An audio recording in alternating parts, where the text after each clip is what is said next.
Bonjour à toutes et à tous. Aujourd'hui, dans ce nouvel épisode de Demain vous appartient, j'ai le plaisir de recevoir un binôme de personnalités ultra engagées qui ont fondé ensemble l'entreprise Atsoum il y a 5 ans. Ma première invitée est experte en innovation pédagogique et spécialiste des entreprises apprenantes. Diplômée de Sciences Po et d'HEC, elle a été pendant 6 ans directrice marketing de Skill & You, le leader européen de la formation à distance. Et elle a ensuite dirigé une grande école de commerce à Lyon, l'ISG. Alexandra Grossman, bonjour. Bonjour Claire. Ma seconde invitée est experte en cohésion d'équipe et en intelligence collective. Elle est aussi diplômée de Sciences Po et après 10 ans de management dans l'événementiel culturel et sportif, elle est devenue en 2011 serial entrepreneur dans le domaine du team building. Marion Berge, bonjour. Bonjour Claire. Alors Atsoum, c'est un cabinet de conseil et un organisme de formation spécialiste de la performance des équipes dans les périodes de transformation. Atsoum a notamment développé la méthode pionnière Meilleur à plusieurs pour permettre aux équipes, grâce à des rituels apprenants, de créer un véritable socle culturel commun de bonnes pratiques.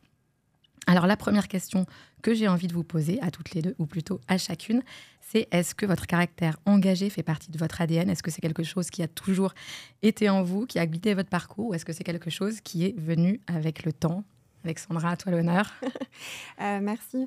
Effectivement, nous, aujourd'hui, notre engagement, c'est vraiment celui du mieux-être des équipes. Et en fait, quand je regarde dans le rétro, je me rends compte que ça a toujours été le fil rouge de ma carrière pro. J'ai commencé à travailler il y a un peu plus de 20 ans pour le groupe Yves Rocher. Je suis arrivée en septembre. En décembre, j'étais membre du comité d'entreprise. 2 ans après, j'étais manager. Et je me suis vraiment battue pour l'être parce qu'alors, il y a 20 ans, convaincre une direction générale qu'on avait l'étoffe d'être manager avec 2 ans d'expérience, c'était pas simple. Mais je voulais vraiment faire grandir mes équipes et grandir avec elles.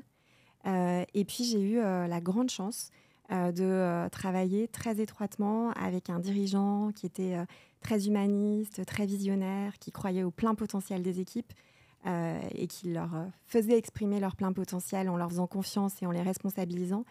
Et c'est vrai que ça m'a beaucoup, beaucoup inspirée quand on a cofondé Atsoum avec Marion. Et Marion, de ton côté ? Alors moi, je partage un peu effectivement ce même vécu avec Alexandra, même si le mien était un peu différent, mais il se rejoint. Et puis moi, ce qui est vraiment dans mon ADN professionnel depuis longtemps, c'est le collectif. D'abord parce que pendant des années, j'ai fait de l'événementiel sportif et que donc sur le bord du terrain, j'ai vu des équipes de foot et des équipes de rugby s'entraîner en permanence. Et donc j'ai vu la force, la puissance d'un collectif qui fonctionne bien. Et puis après pendant des années, j'ai vu passer des centaines d'équipes dans les team building que j'organisais. Et donc là aussi, j'ai mesuré la pleine puissance de ce collectif, de cette intelligence collective en action. Et alors, comment vous vous êtes rencontrées toutes les deux ? Alors, on s'est rencontrés sur les bancs de Sciences Po, il y a 25 ans maintenant. On était binômes, on faisait nos exposés ensemble. Ouais. D'accord, ça crée des liens. Marion, est-ce que tu peux nous raconter comment est né Atsoum, comment vous est venue l'idée à toutes les deux de créer cette société ?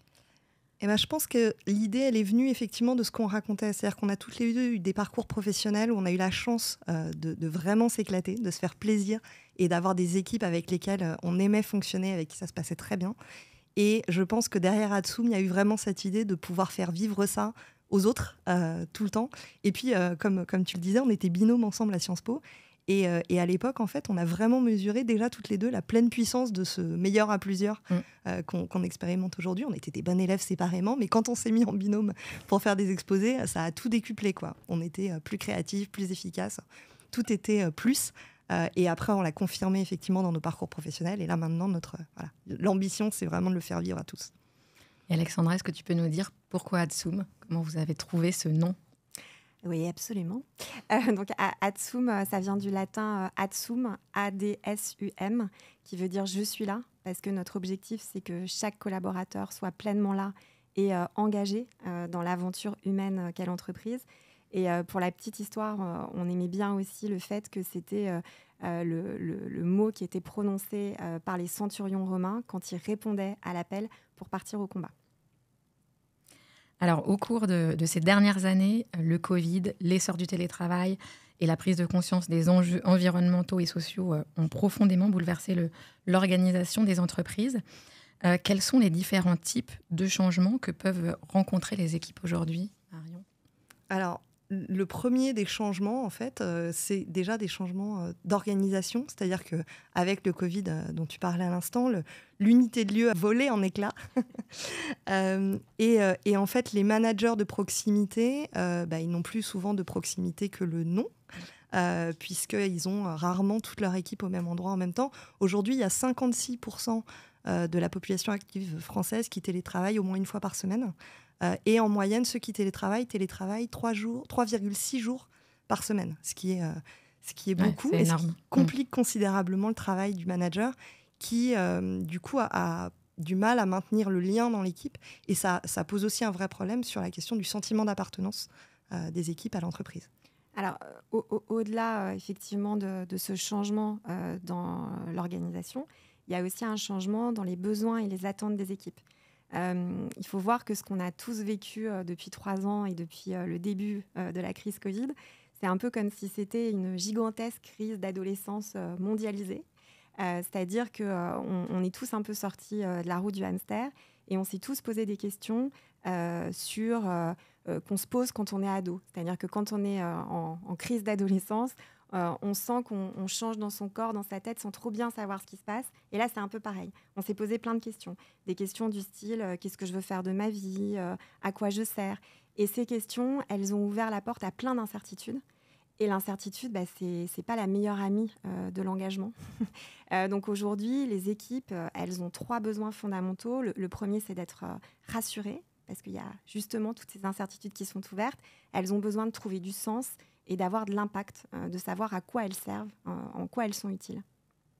Et concrètement, la combinaison de tous ces changements, ça pose quoi comme problème aux entreprises ? Alors ça en pose pas mal parce que le rapport au travail a complètement changé. Donc ça pose des problèmes de recrutement. Aujourd'hui, tous les dirigeants et les DRH avec lesquels on échange nous en parlent. Ça pose des problèmes de fidélisation. Il y a eu en 2022 plus de 2 millions de démissions en France, donc c'est un record historique depuis 15 ans. Ça pose des problèmes d'absentéisme. Toujours en 2022, il y a 1 salarié sur 2 qui a eu un arrêt de travail. Et ça a particulièrement augmenté auprès des jeunes de moins de 30 ans et des managers qui étaient traditionnellement des catégories de population assez épargnées par ces arrêts de travail. Donc il y a un vrai sujet de façon plus large sur l'engagement des équipes.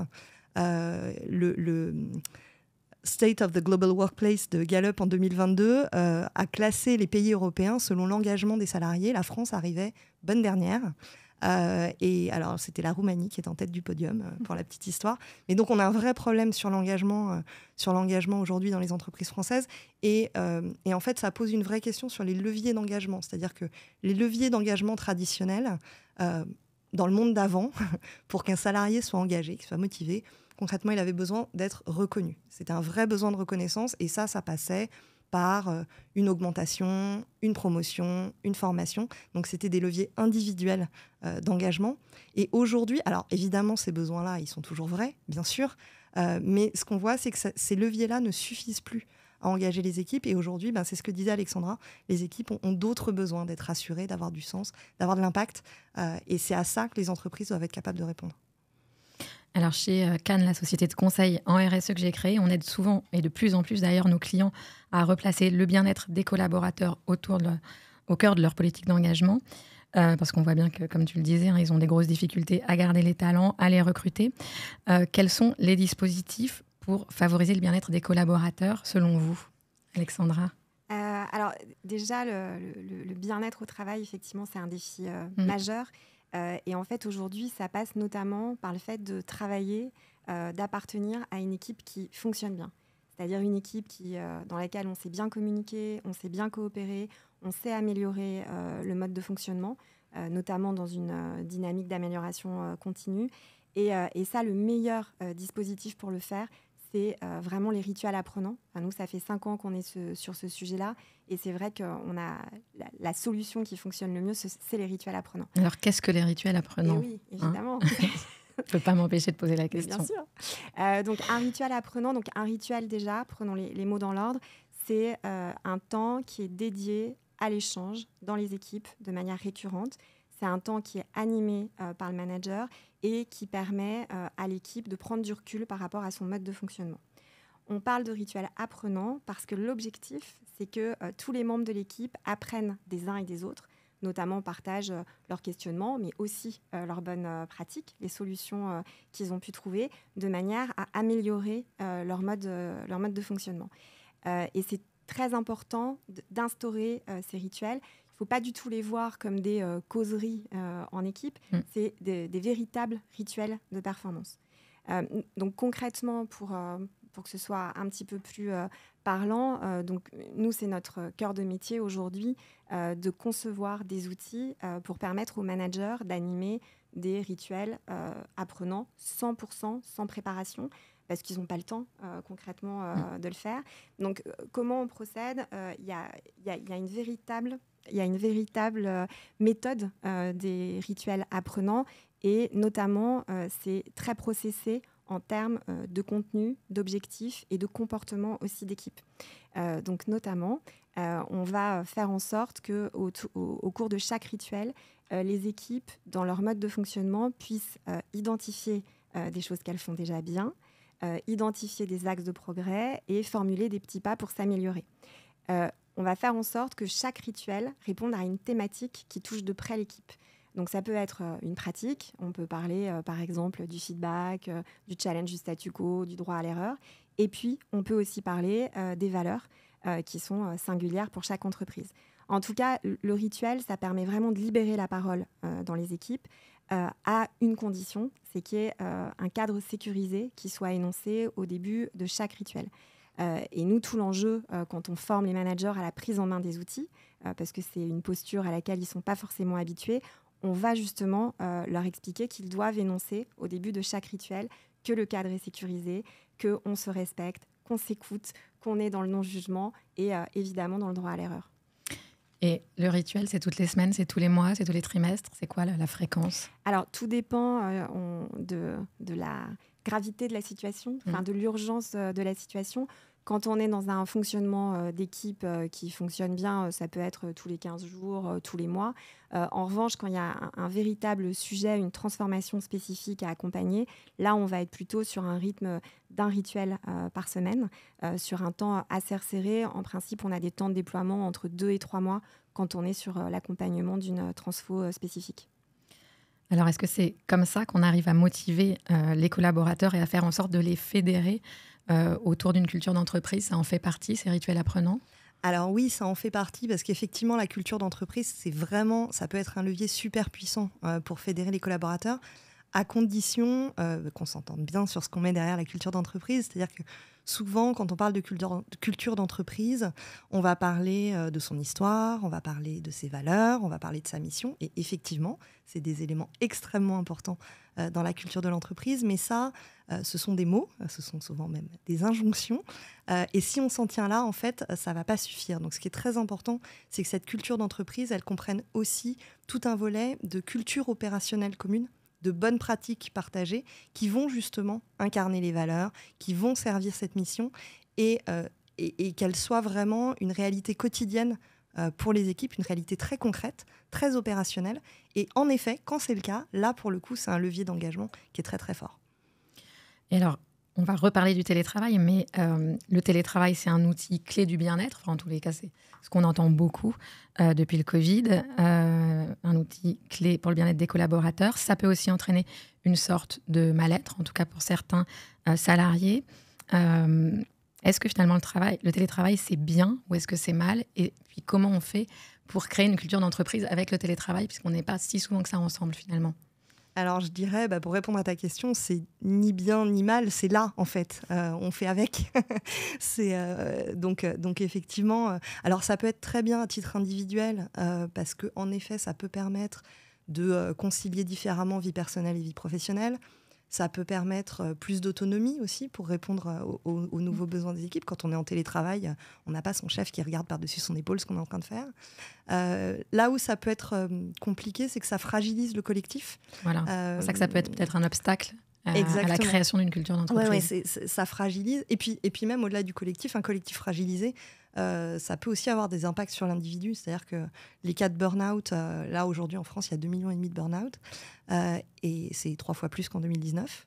Et il y a un psychologue du travail qui s'appelle Adrien Chignard qui explique très bien qu'en fait un burn-out qui est identifié comme étant un problème individuel la cause du burn-out est en fait un dysfonctionnement du collectif. Donc, si le collectif, en effet, ne fonctionne plus et est trop fragilisé, il y a un vrai risque sur les individus.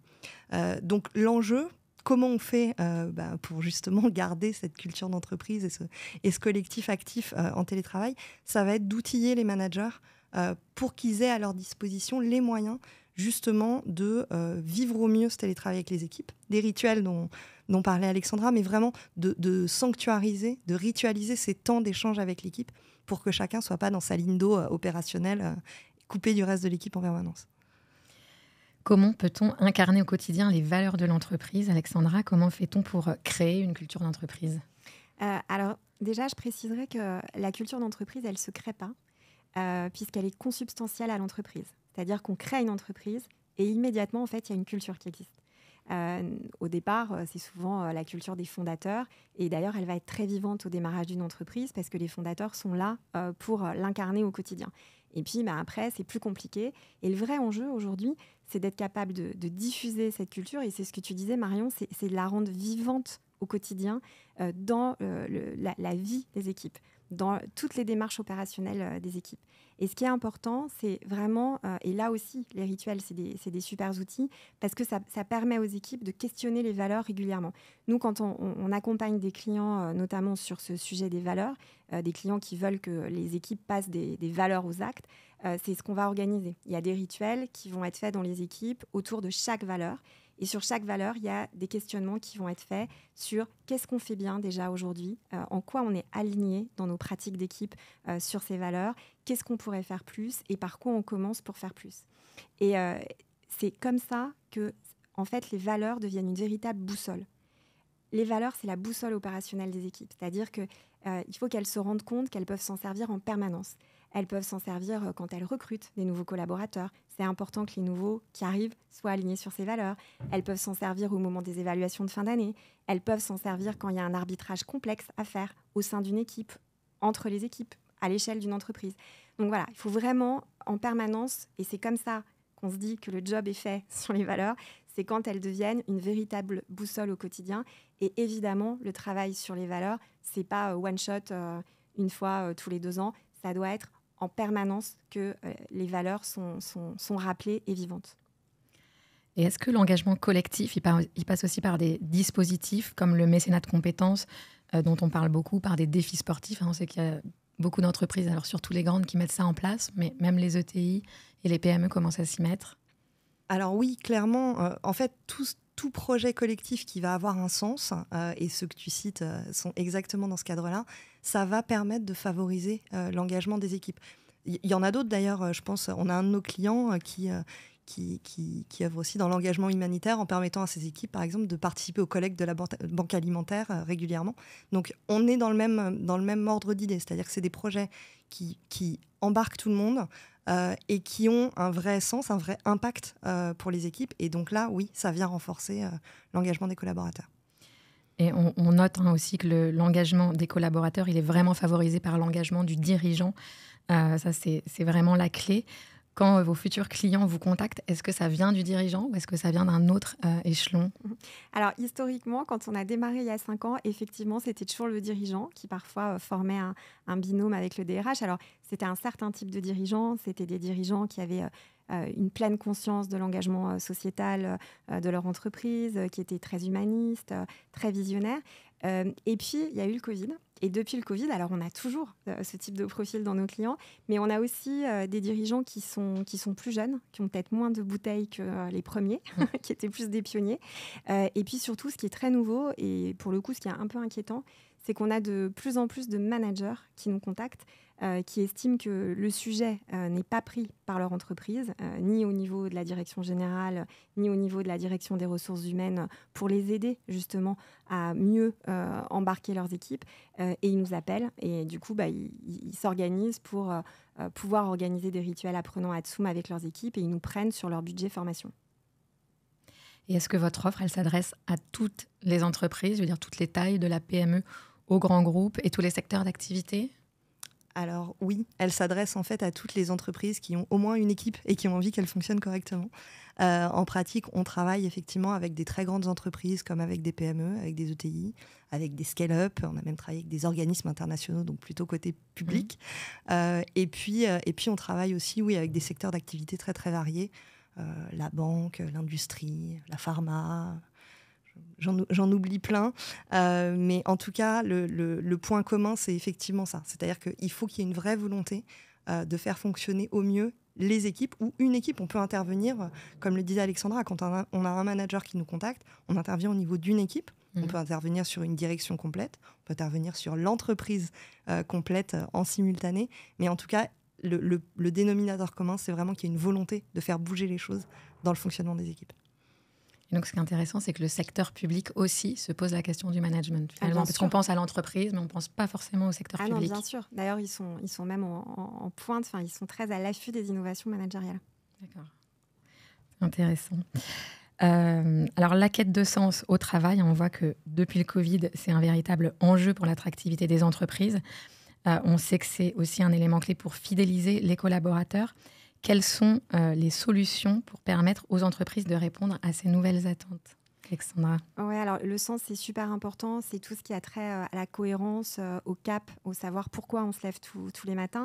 Alors déjà, il peut y avoir des habitudes qui sont mises en place. Par exemple, des débriefs réguliers.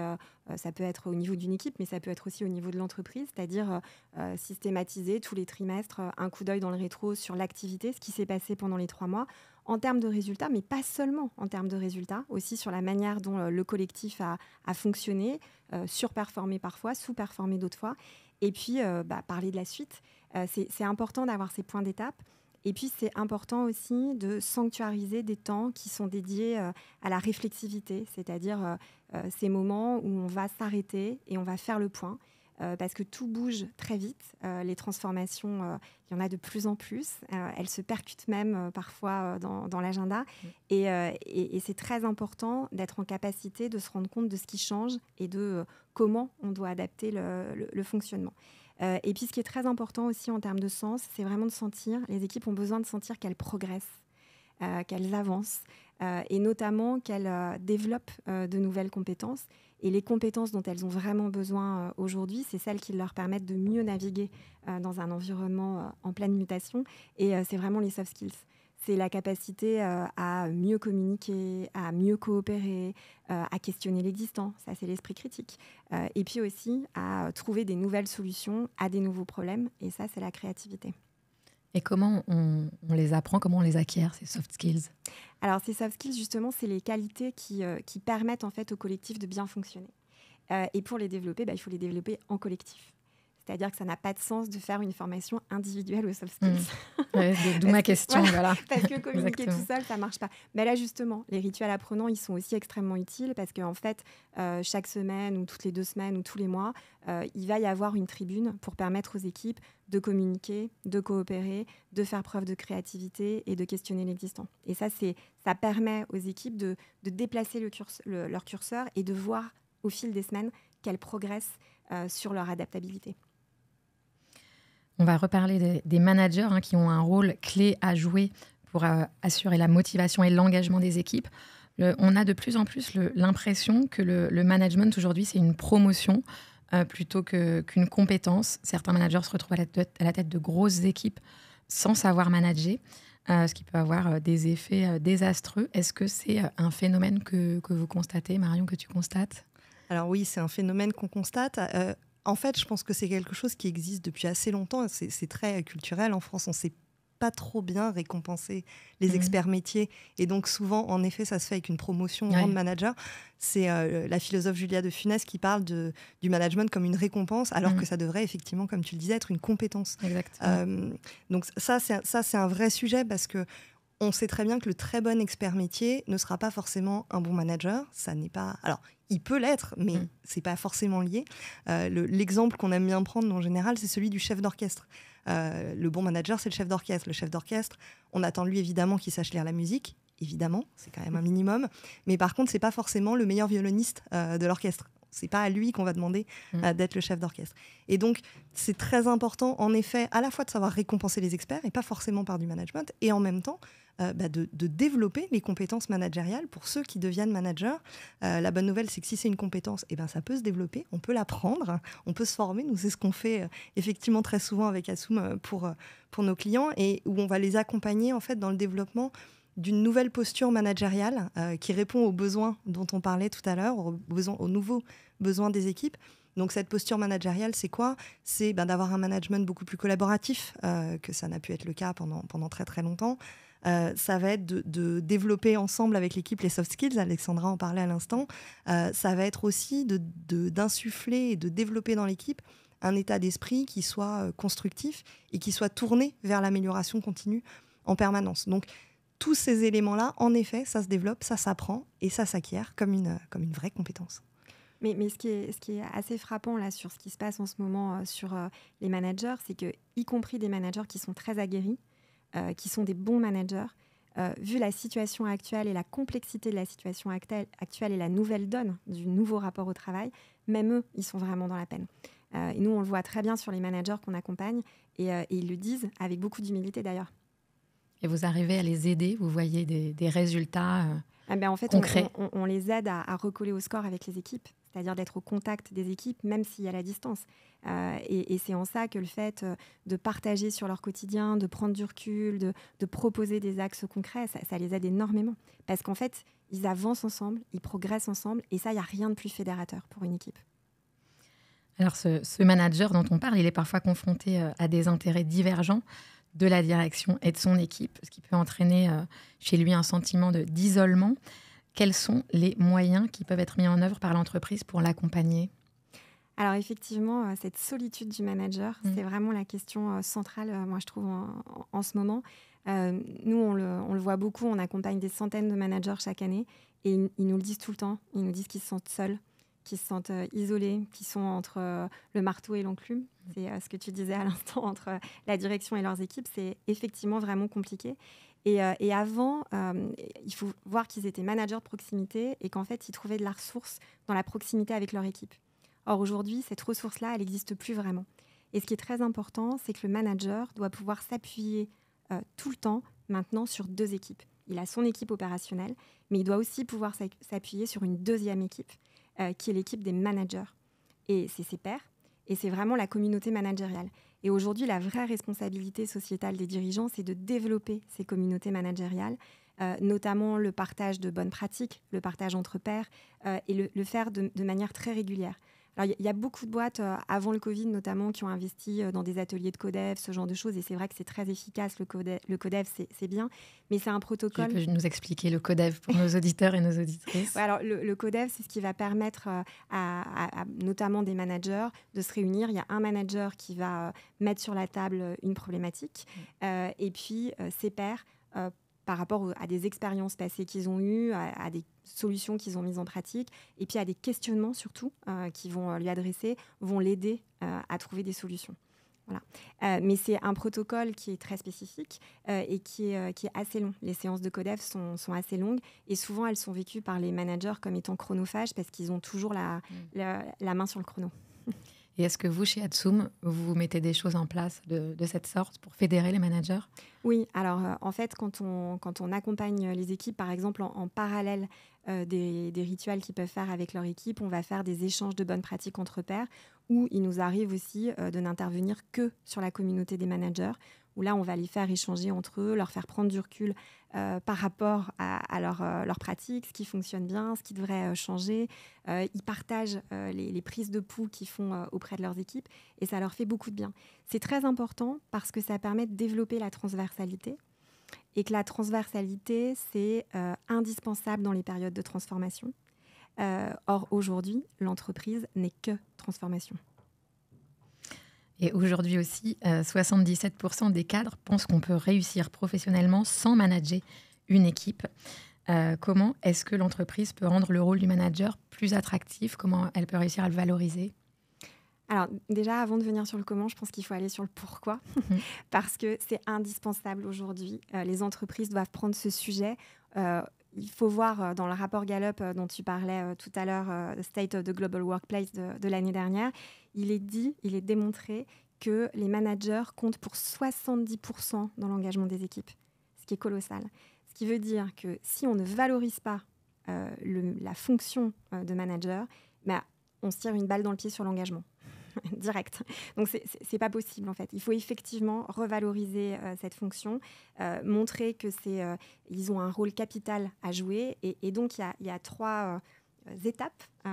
La première étape, c'est d'abord qu'il y ait une prise de conscience de tous les comités de direction, tous les COMEX, sur le fait que les managers sont centraux aujourd'hui dans leur réussite et la pérennité de l'entreprise. Ensuite, il doit y avoir une communication en interne sur ce sujet. Et puis après, il faut aider les managers. On ne peut pas les laisser au milieu du gué, là, avec leurs équipes qui sont un petit peu dispersées. Il faut d'abord leur dire qu'ils ont le droit de sanctuariser du temps pour réunir leurs équipes, pour questionner l'existant, pour l'améliorer. Et puis aussi, il faut les outiller parce qu'ils ont besoin de pouvoir avancer concrètement. Et ces outils, tu peux nous donner quelques exemples concrets? Oui, alors les outils, justement, c'est tout ce qui va permettre aux managers d'animer des rituels apprenants, donc sur des thématiques qui sont spécifiques. Alors nous, chez Atsum, on fonctionne toujours avec un kick-off du rituel. Vous allez parler de la méthode, justement. Quand vous arrivez dans une boîte, comment ça se passe? Alors, comment ça se passe? Déjà, on va faire ce qu'on appelle un pop départ. Donc, c'est un kick-off du dispositif où on va faire une conférence inspirante aux équipes pour leur expliquer tout ce qui se passe aujourd'hui, toutes les mutations sociétales qui se passent et qu'ils ont tendance à voir comme étant très anxiogènes. Et tout notre job avec Marion et avec l'équipe Atsum, ça va être de leur montrer tous les possibles qu'offre justement cette conjoncture qui est très singulière. Donc il y a cette première partie. Et puis après, on va expliquer aux managers comment prendre en main nos outils. Et donc nos outils, chaque rituel va démarrer systématiquement par le visionnage d'un podcast vidéo qui est très court, qui dure 3-4 minutes, qui est optimiste, inspirant et qui va mettre un sujet sur la table.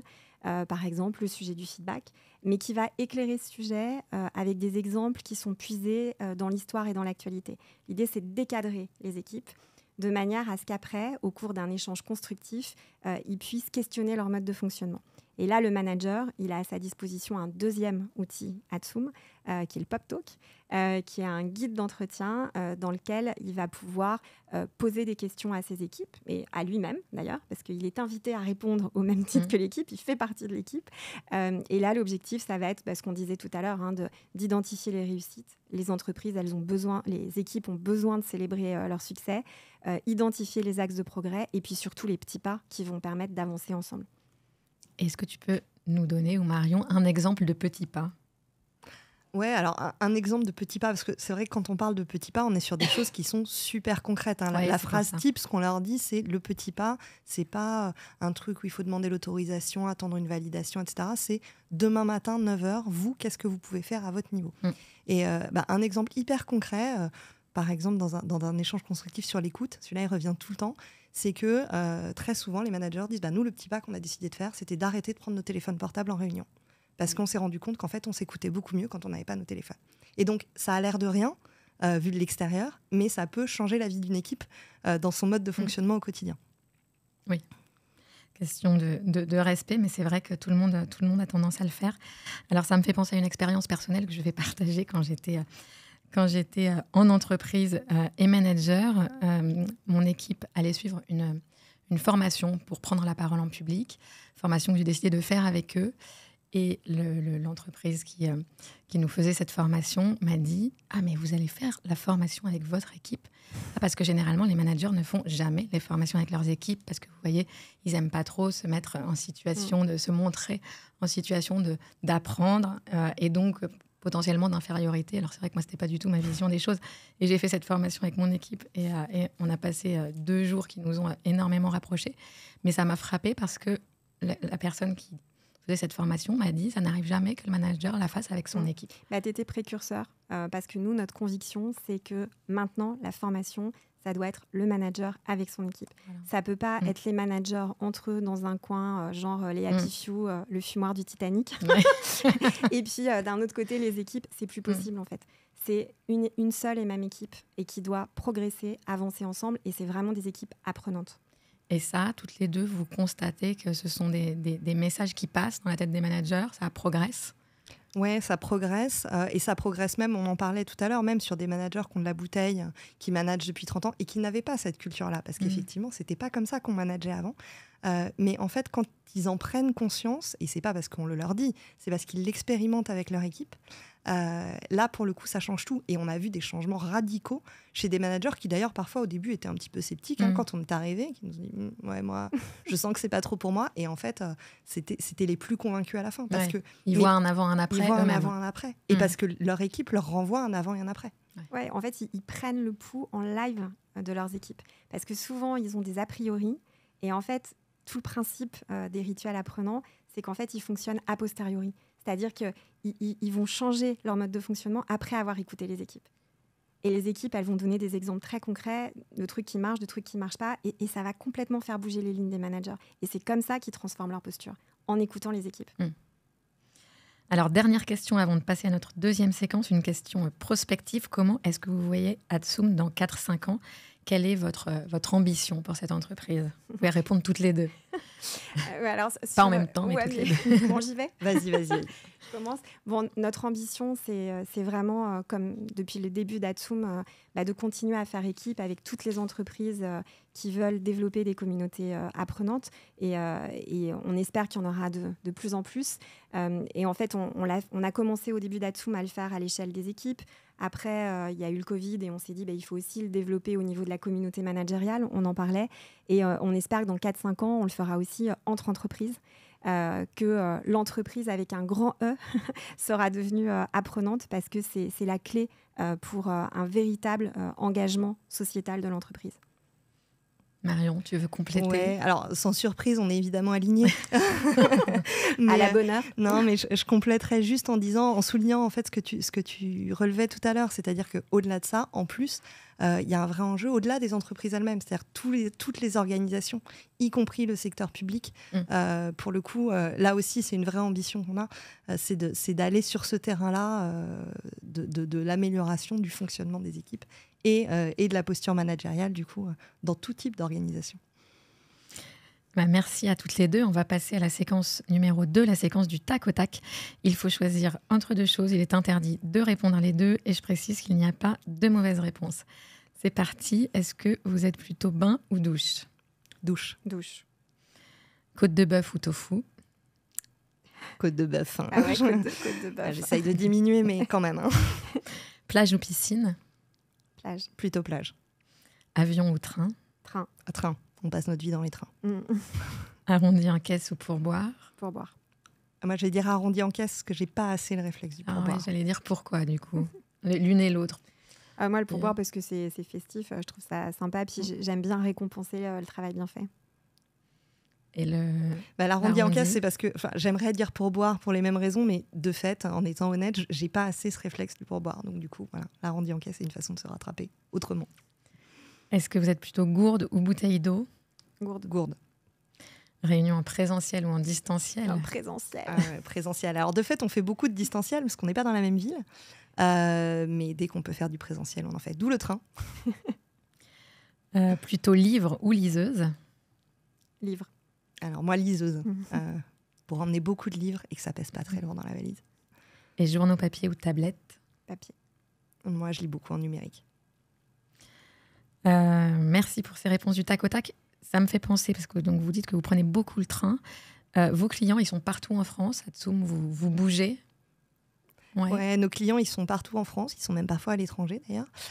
Et on bouge, oui. Alors, on se déplace, effectivement, notamment quand on anime des séminaires, parce qu'on peut aussi le faire en mode kick-off lors d'une journée de séminaire. Ouais. Et puis après, il y a aussi beaucoup de rendez-vous qui se font en distanciel, notamment toute l'animation de la communauté managériale, parce que très souvent, les managers eux-mêmes ne sont pas dans les mêmes villes. Donc ça, toute cette partie-là se fait souvent en distanciel. Et vous êtes aussi à l'international, donc? Et je ne savais pas. Exactement. Oui, absolument. Oui, Atsoum, mais en français et en anglais. D'accord. Alors, on va passer à la séquence numéro 3 qui s'intitule « S'il y en avait qu'une, ce serait celle-là ». Quelle est la mesure concrète que vous conseilleriez aux entreprises pour engager leurs équipes? Et puis concrètement, comment cela peut être mis en place? Alors, s'il y en avait qu'une, ce serait vraiment de créer et d'animer une communauté managériale. On l'a vu, hein, c'est 70% de l'engagement des équipes. Donc, moi, je dirais que c'est vraiment par là qu'il faut commencer. Créer et animer cette communauté managériale, c'est ce qui va permettre de rompre l'isolement des managers. C'est ce qui va aussi leur permettre d'améliorer le fonctionnement de leurs équipes parce qu'ils vont partager leurs bonnes pratiques, parce qu'ils vont améliorer leur posture. Et puis, c'est ce qui, globalement, va permettre d'améliorer du coup le fonctionnement de l'entreprise qui va mieux performer avec des équipes qui marcheront mieux parce que leurs managers seront plus armés, plus aguerris face à toutes ces transformations. Et on est d'accord que ce conseil il s'adresse à toutes les entreprises, quelles qu'elles soient, quelle que soit leur taille. Dès qu'il y a au moins 2 ou 3 managers. Alexandra, est-ce que tu veux compléter ? Moi, je trouve que c'était bien. Moi, je trouve que c'était bien. Et tu avais dit une mesure, et effectivement, je pense que c'est la mesure. C'est la mesure. Merci à toutes les deux. Ce podcast touche à sa fin. Je vais vous laisser la parole pour le mot de la fin. Vous nous dites absolument ce que vous voulez en 1 à 2 minutes chacune. Alors moi, ce sur quoi j'aurais envie de rester, c'est, on l'a vu, il y a eu énormément de transformations ces dernières années. Le rapport au travail, le passage au travail hybride, le rôle du manager, les prises de conscience environnementales et sociétales, ça fait beaucoup de challenges pour les entreprises. Mais ce qu'il faut voir, c'est que c'est aussi une formidable opportunité. C'est l'opportunité vraiment de remettre l'humain au cœur, de remettre l'équipe au milieu du village et de s'engager dans la voie d'une performance qui soit vraiment humaine. C'est parce que les équipes vont être performantes dans leur fonctionnement qu'elles seront performantes dans leurs résultats. Et ça, c'est super important de le souligner, je pense. Et moi, j'ajouterais qu'on sait tous qu'aujourd'hui, la responsabilité de l'entreprise, c'est de préserver les ressources de l'environnement. Mais je pense que c'est très important aussi d'avoir en tête qu'il faut absolument préserver les ressources internes de l'entreprise, qui sont ses équipes. On ne peut pas épuiser les équipes. Et c'est urgent aujourd'hui d'appliquer le principe d'écologie aussi sur les équipes. On doit absolument les préserver. Et avant de se quitter, pour les entreprises qui nous écoutent, puisque notre cible est essentiellement B2B, s'ils veulent vous contacter, comment ça se passe sur Internet ? Oui, alors ils peuvent nous contacter via LinkedIn, sur notre site internet aussi, atsoum.com. Parfait. Un grand merci à toutes les deux. Merci d'avoir accepté l'invitation. La semaine prochaine, j'aurai le plaisir de recevoir une autre personnalité engagée, Jingo, qui est cofondatrice et CEO de Connexio et qui est la figure montante du combat en faveur de l'inclusion numérique. Merci Marion, merci Alexandra. Merci Claire. Merci beaucoup. Bonne journée à toutes et à tous. Bonne journée.